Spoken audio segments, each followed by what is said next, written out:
오늘 본문의 말씀은 에스겔 30장입니다. 어제 살펴봤던 29장부터 앞으로 살펴보게 될 이제 32장까지는 애굽에 대한 심판을 선언하시는 하나님의 말씀을 우리에게 분명하게 가르쳐주고 있다라는 것입니다. 하나님께서는 애굽을 심판하신다라고 분명하게 말씀하고 있습니다. 그런데 하나님은 애굽을 심판하시기 위해서 이러한 행동을 하고 계신다라는 것을 살펴볼 수 있습니다. 무엇이냐 하면 하나님께서 애굽의 팔을 내려뜨리시고 그리고 바벨론의 팔을 들어서 사용하시겠다라는 것을 분명하게 말씀하고 있다라는 것이죠. 오늘 본문 22절 말씀을 보시면 이렇게 말씀하고 있습니다. 그러므로 주 여호와께서 이같이 말씀하셨느니라. 내가 애굽의 바로 왕을 대적하여 그 두 팔 곧 성한 팔과 이미 꺾인 팔을 꺾어서 칼이 그 손에서 떨어지게 하고라고 말씀하고 있습니다. 하나님께서 애굽을 심판하시는데 애굽을 어떻게 하시겠다라고 말씀하고 있습니까? 그들의 두 팔을 꺾으시겠다라고 말씀하고 있으면서 동시에 그러므로 인하여서 그들이 칼을 잡을 수도 없게 만드시겠다라고 분명하게 말씀하고 있습니다. 이 전쟁을 치르기 위해서는 반드시 무기를 들어야 합니다. 무기를 들지 않으면 적과 싸울 때에 이길 수 없다라는 것을 분명히 알아야 한다라는 것이죠. 그런데 하나님께서 애굽을 어떻게 하시겠다라고 말씀하고 있습니까? 두 팔을 꺾어버리심을 통하여서 아무런 무기도 들 수 없는 상태로 만드시겠다라고 분명하게 말씀하고 있다라는 것이죠. 전쟁을 치를 수도 없을 만큼 무기력하게 만드시겠다라는 것이 이 하나님의 말씀이라는 것이죠. 하지만 반대로 애굽을 공격하는 나라 이 바벨론에 대해서는 어떻게 하시겠다라고 말씀하고 있습니까? 오늘 본문 24절로 25절 말씀을 보시면 이렇게 말씀하고 있다라는 것이죠.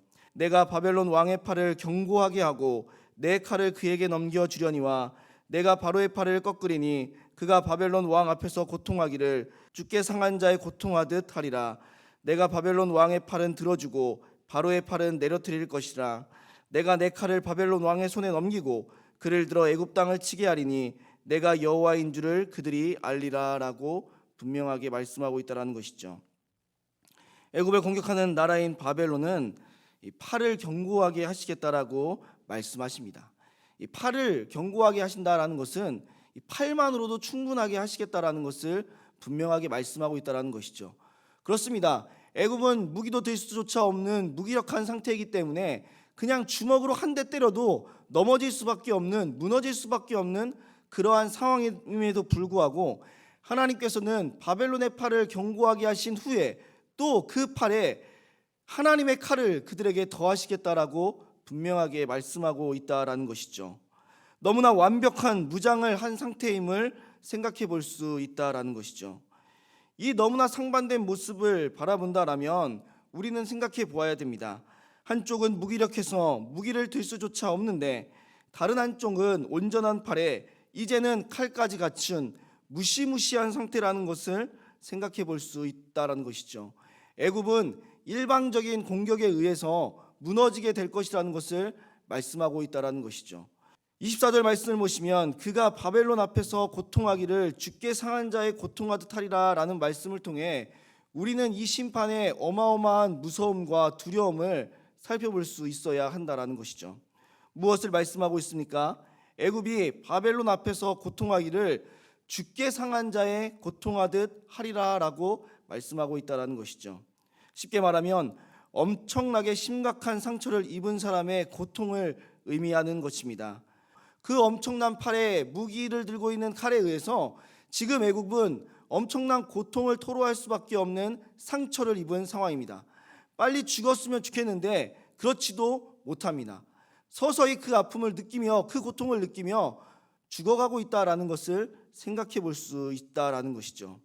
너무나 비참한 말로를 보여주고 있는 것입니다. 애굽은 이렇게 비참하게 망할 나라가 아니었습니다.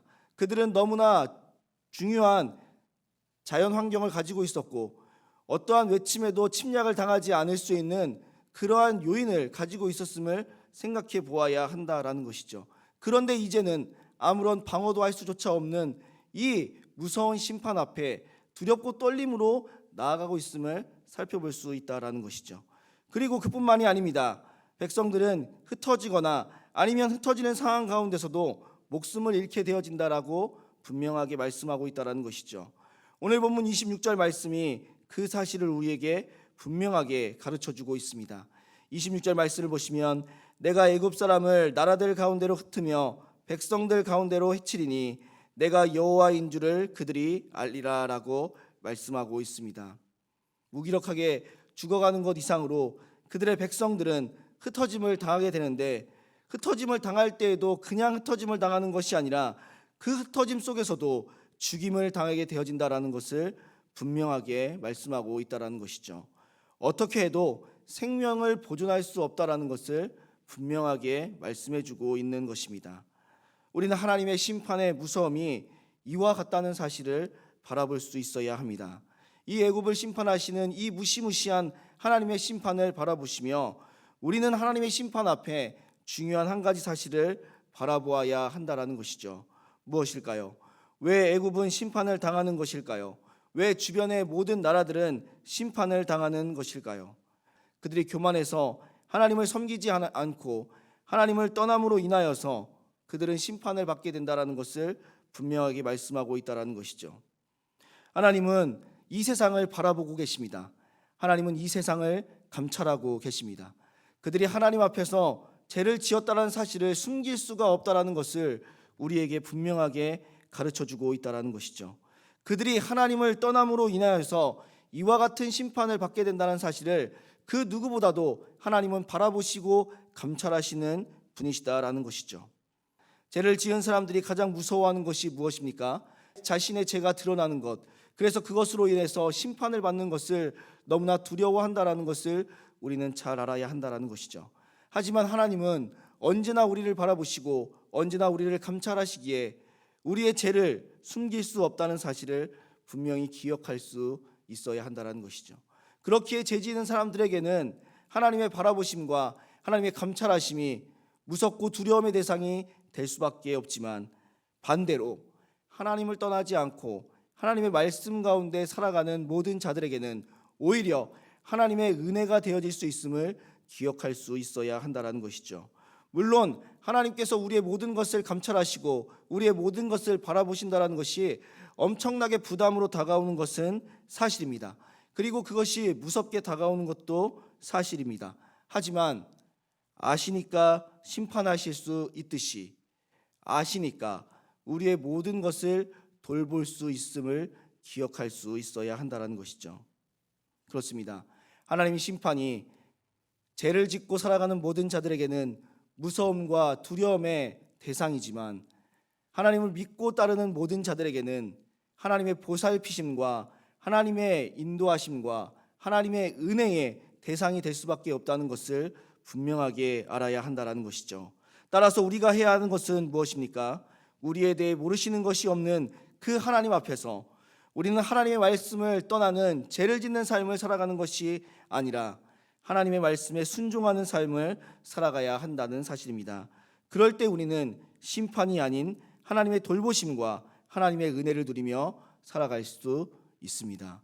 우리가 하나님을 떠나서 살 수 없는 자들이라는 사실을 분명히 기억하시고, 하지만 우리가 하나님을 떠나지 않고 하나님의 말씀대로 살아갈 때 하나님은 우리를 돌보시며 입히시는, 우리를 바라보시고 우리를 지키시는 분이시라는 사실을 기억하시고, 오늘도 이러한 하나님의 은혜를, 하나님의 돌보심의 은혜를 경험하며 살아가실 수 있는 우리 모든 성도님들이 되시기를 주님의 이름으로 소원합니다.